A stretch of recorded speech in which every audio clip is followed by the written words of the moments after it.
తెలుగు రాష్ట్రాల ప్రజలకు good news. Hyderabad నుంచి అయోధ్యకు స్పెషల్ ఫ్లైట్స్ ఏర్పాటు చేసింది కేంద్రం.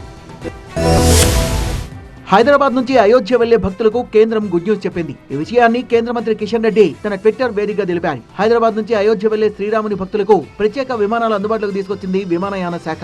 అయోధ్య వెళ్లాలనుకునే భక్తుల సౌకర్యార్థం హైదరాబాద్ నుంచి అయోధ్యకు నేరుగా ఫ్లైట్ సౌకర్యం కల్పించమని ఫిబ్రవరి 26న కేంద్ర విమానయాన శాఖ మంత్రి జ్యోతిరాదిత్య సింధియాకు లేఖ రాసినట్టుగా వివరించారు. దీనిపై స్పందించిన సింధియా ఏప్రిల్ 2 నుంచి ప్రత్యేక విమానాలు హైదరాబాద్ నుంచి అయోధ్యకు నడపనున్నట్టుగా తెలిపారు. విమానయాన కంపెనీలతో మాట్లాడిన సింధియా వారానికి 3 రోజులు ప్రత్యేక ఫ్లైట్లు హైదరాబాద్ నుంచి అయోధ్యకు నడపాల్సిందిగా కోరారు. దీనిపై స్పందించిన ప్రైవేట్ విమాన సర్వీస్ సంస్థలు మంగళ, గురు, శనివారాల్లో అందుబాటులో ఉంచనున్నట్టుగా తెలిపాయి. ఈ సేవలు ఏప్రిల్ 2 నుంచి అందుబాటులోకి వస్తాయని వెల్లడించారు కేంద్ర మంత్రి. అడిగిన వెంటనే తమ అభ్యర్థనపై స్పందించి తెలుగు ప్రజలకు ఈ సౌకర్యాన్ని కల్పించినందుకు సింధియాకు కిషన్ రెడ్డి ధన్యవాదాలు తెలుపుతూ లేఖ రాశారు. ఈ లేఖను తన ఎక్స్ ఖాతాలో పోస్ట్ చేశారు. లేఖతో పాటు హైదరాబాద్ నుంచి అయోధ్యకు బుక్ చేసుకున్న టికెట్ ను కూడా జత చేశారు. ఇంతో బాలరాముని దర్శనం కోసం వేచి చూస్తున్న తెలుగు వారికి మరింత సౌకర్యవంతమైన ప్రయాణం చేసేలా కేంద్రం వెసులుబాటు కల్పించినట్లయింది.